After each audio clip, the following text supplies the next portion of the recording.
വിത്തും മണ്ണും കാലാവസ്ഥയും നമുക്ക് നല്ലതാണെങ്കിൽ മാത്രമേ നന്നായിട്ട് നമുക്ക് കൃഷി ചെയ്യാനായിട്ട് സാധിക്കുകയുള്ളൂ. ഇതെല്ലാം നമുക്ക് അനുകൂലമാണെങ്കിൽ മാത്രമേ നന്നായിട്ട് വിളവെടുക്കാനായിട്ടും സാധിക്കുകയുള്ളൂ. ഹലോ നമസ്കാരം, ഞാൻ മിനി. എല്ലാവർക്കും മിനീസ് ലൈഫ് സ്റ്റൈലിലേക്ക് സ്വാഗതം. ഇന്നത്തെ നമ്മുടെ വീഡിയോ എന്ന് പറഞ്ഞാൽ മാർച്ച് മാസത്തിൽ എന്തൊക്കെ കൃഷി ചെയ്യാം എന്നതിനെക്കുറിച്ചാണ്. അപ്പം വീഡിയോയിലോട്ട് പോകുന്നതിന് മുമ്പായിട്ട് നിങ്ങൾ ആദ്യമായിട്ടാണ് മിനീസ് ലൈഫ് സ്റ്റൈൽ ചാനൽ കാണുന്നുണ്ടെങ്കിൽ ഒന്ന് സബ്സ്ക്രൈബ് ചെയ്തിട്ട് കാണാനായിട്ട് ശ്രമിക്കുക. ഇപ്പോഴും സബ്സ്ക്രൈബ് ചെയ്യാതെ കാണുന്ന കുറേ പേരുണ്ട് കേട്ടോ, സങ്കടമുണ്ട് ആ കാര്യത്തിൽ. പിന്നെയെന്ന് പറഞ്ഞാൽ കൃഷി ചെയ്യാൻ ആവശ്യമായ പല ഇനം വിത്തുകൾ, വെറൈറ്റി വിത്തുകൾ വന്നിട്ടുണ്ട്. അതേപോലെ നല്ല ഇനം ഗ്രോ ബാഗ് വന്നിട്ടുണ്ട്. 12x12 സൈസും അതേപോലെ തന്നെ 250 GSM ഉള്ള ഗ്രോ ബാഗാണ് വന്നിരിക്കുന്നത്. ഒരു 4-5 വർഷം വരെ കൃഷി ചെയ്യാൻ പറ്റിയ ഗ്രോ ബാഗാണ്. അപ്പം എല്ലാവരും നമ്മുടെ വെബ്സൈറ്റിലോട്ട് ഒന്ന് വന്ന് നോക്കാമെന്നുണ്ടെങ്കിൽ നിങ്ങൾക്ക് വാങ്ങിക്കാവുന്നതാണ്. അതല്ലാന്നുണ്ടെങ്കിൽ നിങ്ങൾക്ക് താഴെ നമ്മുടെ വാട്സപ്പ് നമ്പർ കൊടുത്തേക്കാം. അപ്പോൾ അവിടെ വന്ന് മെസ്സേജ് ഇട്ടാലും നിങ്ങൾക്കതിൽ നിന്ന് മേടിക്കാവുന്നതാണ്. അപ്പോൾ നമുക്കിനി മാർച്ച് മാസത്തിൽ എന്തൊക്കെ കൃഷി ചെയ്യാമെന്ന് നോക്കാം. അപ്പം നമ്മൾ ഫെബ്രുവരി കൃഷിക്കകത്ത് വിഷുവിന് വേണ്ടിയിട്ട് കൃഷി ചെയ്യാനായിട്ട് നമ്മളൊരു 12 വിത്തുകളുടെ കിറ്റിൻ്റെ കാര്യം പറഞ്ഞിട്ടുണ്ടായിരുന്നു. അപ്പം ഇനിയും ആവശ്യമുള്ളവർക്ക് നമ്മുടെ ആ കിറ്റ് ഇപ്പോഴും അവൈലബിൾ ആണ്, ആവശ്യമുള്ളവർക്ക് വാങ്ങിക്കാവുന്നതാണ്. അപ്പം എല്ലാവരും അങ്ങനെയെങ്കിലുമൊക്കെ ഒന്ന് കൃഷി ചെയ്യുക. അപ്പം ഞാനിപ്പോൾ എന്തായാലും ഒരു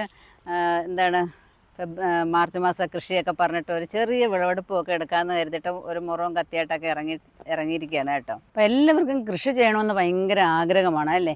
പക്ഷേ എങ്കിൽ പ്രതികൂലമായ ഓരോ കാലാവസ്ഥകൾ കാണുമ്പോൾ നമുക്ക് കൃഷിയോടൊരു മടുപ്പ് തോന്നും. ഇപ്പം ഇവിടെ തന്നെ നോക്കുകയെന്നുണ്ടെങ്കിൽ ഞാൻ കഴിഞ്ഞ വീഡിയോയിലൊക്കെ കാണിച്ചിട്ടുണ്ടായിരുന്നു, നമ്മുടെ കൃഷികളെല്ലാം കരിഞ്ഞ് ഒരു പരുവായിട്ട് കിടക്കുകയാണ്. എന്നാലും നമുക്ക് എന്ത് വേണം, കൃഷി ചെയ്യാനുള്ളൊരു ആഗ്രഹം നമ്മുടെ മനസ്സിൽ, നമ്മുടെ രക്തത്തിൽ അലിഞ്ഞു ചേർന്നിരിക്കുന്നതുകൊണ്ട് പിന്നെയും നമ്മൾ കൃഷി ചെയ്യും. ഇപ്പം കുറച്ച് വെള്ളമേ ഉള്ളെങ്കിൽ പോലും അത്യാവശ്യം നമ്മൾ നനച്ചുകൊണ്ട് നമുക്ക് അത്യാവശ്യം വേണ്ടതായ പച്ചക്കറികളൊക്കെ നട്ടുപിടിപ്പിക്കാനായിട്ട് ശ്രമിക്കും. അപ്പോൾ ഈ മാർച്ച് മാസത്തിൽ നമുക്ക് നട്ടുപിടിപ്പിക്കാൻ പറ്റിയത്, ഇപ്പം ഫെബ്രുവരിയിലെ ഞാൻ പറഞ്ഞു, ഫെബ്രുവരി കൃഷി ചെയ്തവർക്ക്, വെള്ളമൊക്കെ ഉണ്ടായിരുന്നവർക്ക്, നന്നായിട്ട് കൃഷി ചെയ്തിട്ടുള്ളവർക്ക് വിഷുവിനൊക്കെ നന്നായിട്ട് വിളവെടുക്കാനായിട്ട് സാധിക്കും. ഇപ്പം ചൂടായതുകൊണ്ട് കൃഷി പുറകോട്ട് പോയവർക്കൊക്കെ ഇനിയിപ്പം നല്ല വില കൊടുത്ത് പച്ചക്കറിയൊക്കെ വാങ്ങിക്കേണ്ടിയും വരും. അപ്പം നന്നായിട്ട് കൃഷി ചെയ്യാൻ പറ്റുന്ന ഒന്നാണ് വെണ്ട കൃഷി എന്ന് പറയുന്നത്. അപ്പം വെണ്ടയുടെ വിത്തുകളൊക്കെ അങ്ങോട്ട് പാകിയൊക്കെ വെച്ചിട്ട് മണ്ണൊക്കെ ഒരുക്കി ഇട്ടേക്കുന്നവർക്ക് അത് 4 പരുവൊക്കെ ആകുമ്പോഴത്തേക്ക് അതിനകത്ത് പറിച്ച് നടാൻ പറ്റിയ സമയമാണ്.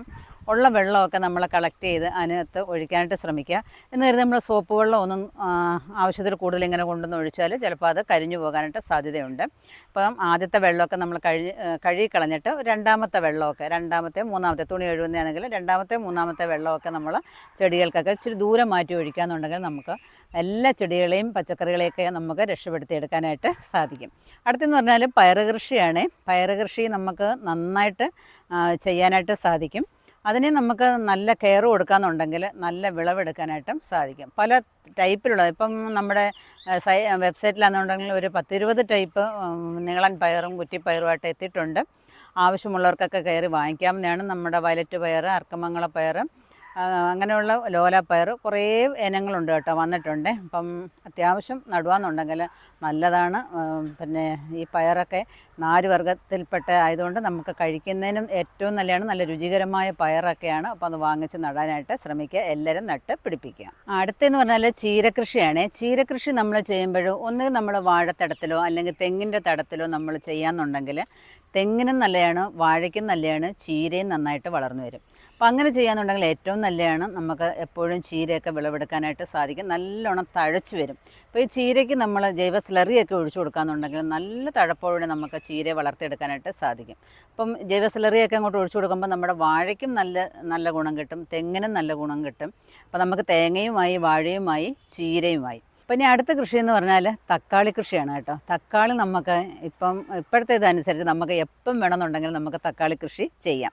നല്ല മഴ വരുന്ന സമയത്ത് ഒരു ജൂൺ ജൂലൈ മാസം മാത്രം വേണമെന്നുണ്ടെങ്കിൽ നമുക്ക് ഒഴിവാക്കാം. പക്ഷേങ്കിൽ ഞാൻ ജൂൺ മാസം മുതലേ ഇവിടെ തക്കാളി കൃഷി ചെയ്യുന്നുണ്ടായിരുന്നു.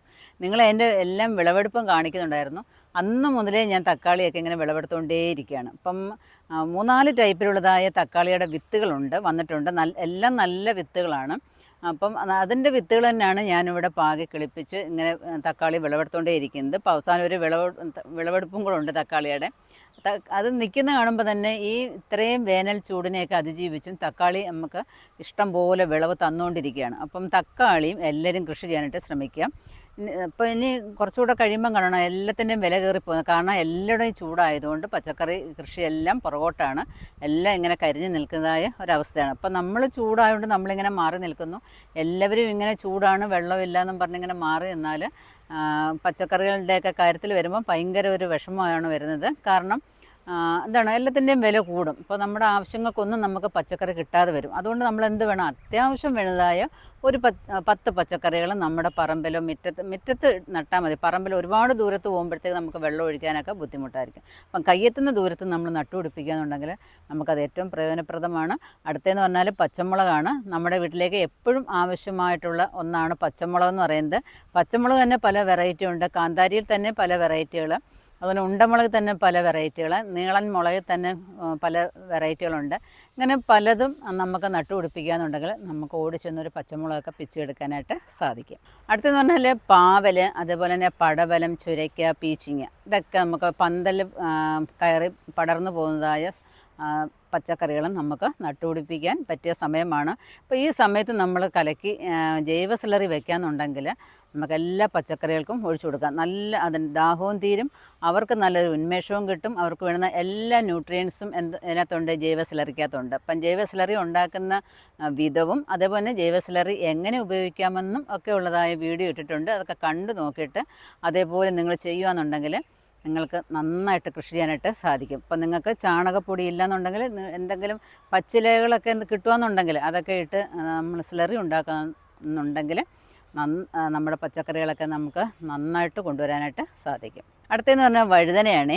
വഴുതനയെന്ന് പറഞ്ഞാൽ നിങ്ങൾക്കറിയാമല്ലോ, ഇപ്പം പണ്ടൊക്കെ 1-2 ടൈപ്പ് വഴുതനയെക്കുറിച്ച് നമുക്ക് അറിയത്തുള്ളൂ. ഇപ്പം വെള്ളയിൽ തന്നെ പല സൈസുണ്ട്, വയലറ്റിൽ തന്നെ പല സൈസുണ്ട്, പച്ച കളറിൽ തന്നെ പല സൈസുണ്ട്. അങ്ങനെ പല ടൈപ്പിലുള്ളതായ ഡിസൈനുള്ളതും ഒക്കെ വഴുതന ഇപ്പം ലഭ്യമാണ്. അപ്പം അതും നന്നായിട്ട് നമുക്ക് കൃഷി ചെയ്യാനുണ്ടെങ്കിൽ ഇപ്പം അതിനൊക്കെ ഇതിനെല്ലാത്തിനും നമ്മൾ തടം ഒരുക്കുമ്പോൾ ഡോളോമൈറ്റ്, ചാണകപ്പൊടി, നിങ്ങളുടെ വീട്ടിൽ കോഴിവളം എന്നുണ്ടെങ്കിൽ കോഴിവളം, അല്ലെങ്കിൽ ആട്ടിൻ കാഷ്ടം, ഇത് വേപ്പിൻ പിണ്ണാക്ക്, ഇതെല്ലാം കൂടി ഇട്ടിട്ട് തടം കൊത്തി ഇളക്കി നനച്ച് ഇട്ടേക്കണം. ഒരു 10 ദിവസമൊക്കെ കഴിഞ്ഞിട്ട് നമ്മൾ തൈകൾ അതിനകത്ത് പറിച്ച് നട്ടാൽ മതി. അപ്പം അങ്ങനെയൊക്കെ ചെയ്യാമെന്നുണ്ടെങ്കിൽ ഇഷ്ടം പോലെ നമുക്ക് എല്ലാ പച്ചക്കറികളും വിളവെടുക്കാനായിട്ട് സാധിക്കും. അവർക്ക് വലിയ രോഗങ്ങളില്ലാതെ നമുക്ക് കാത്തു പരിപാലിച്ചുകൊണ്ട് പോകാനൊക്കെ സാധിക്കും. ഈ ചൂടാണെങ്കിൽ പോലും ഉണ്ടല്ലോ, നമ്മുടെ തക്കാളിയൊക്കെ ഞാൻ പറഞ്ഞതുപോലെ തന്നെ തക്കാളി എപ്പോഴും നമ്മൾ വിളവെടുത്തുകൊണ്ടിരിക്കുകയാണ്.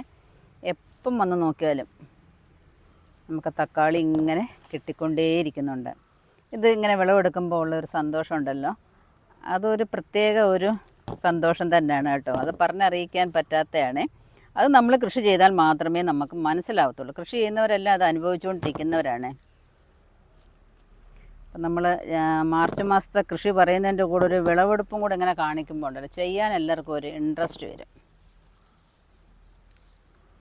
അപ്പം ഇവിടെ എല്ലാം നിൽപ്പുണ്ട്. അപ്പം എല്ലാം നമുക്ക് വിളവെടുക്കാം.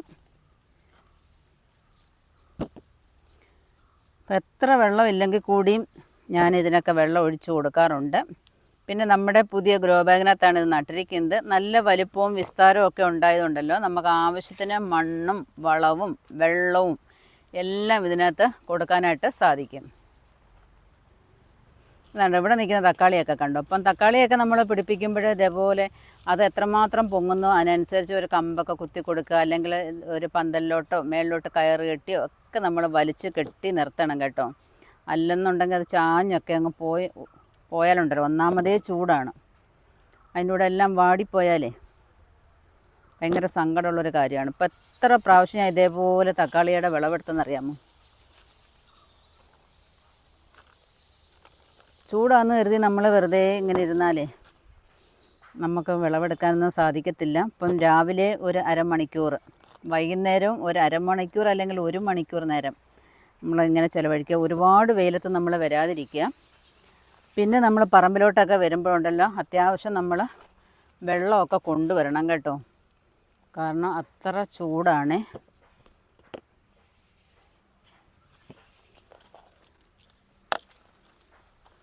ഇവിടെ എല്ലാം നിൽപ്പുണ്ട്. ഇനിയും അടുത്ത ഇനിയും 2-3 പ്രാവശ്യം വിളവെടുക്കാനുണ്ട്. ഇനി നമ്മുടെ ചെറുതക്കാളിയാണ്. ചെറുതക്കാളി കാണാനൊരു രസം തന്നെ. എപ്പം വന്നാലും കുറേ പറിച്ചില്ലേ, എന്താണ് പിന്നെ എന്തോ പറയാൻ, ഒരു ചുണ്ടയ്ക്കാൻ നിൽക്കുന്ന മാതിരിയാണ് നിൽക്കുന്നത്. കണ്ടോ, നിൽക്കുന്നുണ്ടോ?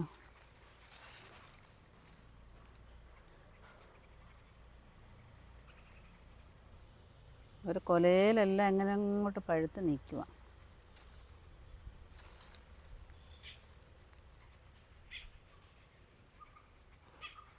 അത് ഒരറ്റത്തോട്ടിരിക്കട്ടെ. ഇനി അതെല്ലാം അങ്ങ് എടുക്കാം.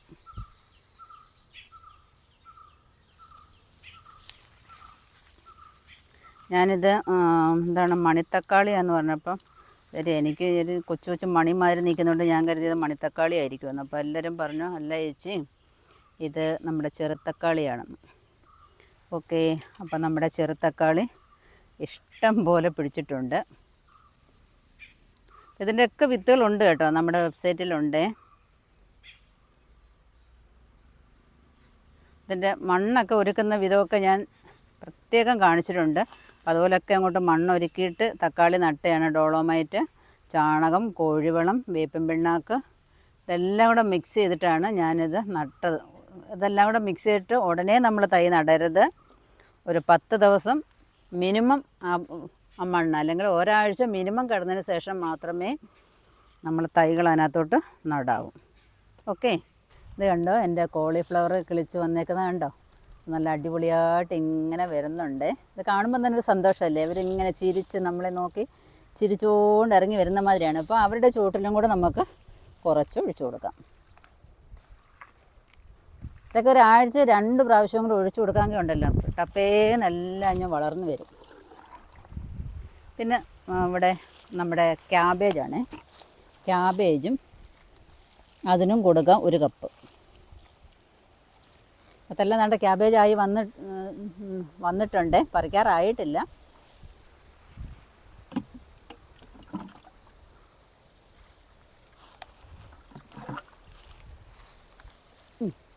ക്യാബേജ് എല്ലാം ഇവിടെ നിൽപ്പുണ്ട്, എല്ലാത്തിനും ഒഴിക്കണം. ഇനി നമുക്ക് കുറച്ച് വഴുതന നിൽപ്പുണ്ട്, അതിനൊഴിക്കണം. ഇപ്പോൾ ഒരു 10 പച്ചക്കറികളെങ്കിലും നിങ്ങൾ നടാനായിട്ട് ശ്രമിക്കുക. അപ്പം നിങ്ങൾക്ക് ഇതേപോലെയൊക്കെ കൃഷി ചെയ്യണമെന്ന് ആഗ്രഹമുണ്ട്, വിത്തുകളൊക്കെ വേണമെന്നുണ്ടെങ്കിൽ നല്ല വെറൈറ്റി വിത്തുകളൊക്കെ വന്നിട്ടുണ്ട്. കൂടാതെ നമ്മുടെ നല്ല അടിപൊളി ഗ്രോ ബാഗും എത്തിയിട്ടുണ്ട്. ആവശ്യമുള്ളവർക്കൊക്കെ നമ്മുടെ വെബ്സൈറ്റിൽ കയറി ഒന്ന് നോക്കിയിട്ട് വാങ്ങിക്കാവുന്നതാണ്. അപ്പം നിങ്ങൾക്ക് അതിൽ നിന്ന് വാങ്ങിക്കാൻ അറിയത്തില്ല എന്നുണ്ടെങ്കിൽ വാട്സപ്പ് നമ്പർ കൊടുത്തേക്കാം, അങ്ങനെ നിങ്ങൾക്ക് വാങ്ങിക്കാവുന്നതാണ്. അപ്പോൾ ഈ വീഡിയോ നിങ്ങൾക്ക് ഇഷ്ടപ്പെട്ടുവാണെന്ന് വിചാരിക്കുന്നു. ഇഷ്ടപ്പെട്ടെന്നുണ്ടെങ്കിൽ ലൈക്ക് ചെയ്യുക, ഷെയർ ചെയ്യുക. സബ്സ്ക്രൈബ് ചെയ്യാതെ കാണുന്നവരാണെന്നുണ്ടെങ്കിൽ ഒന്ന് സബ്സ്ക്രൈബ് ചെയ്തിട്ട് കാണാനായിട്ട് ശ്രമിക്കുക.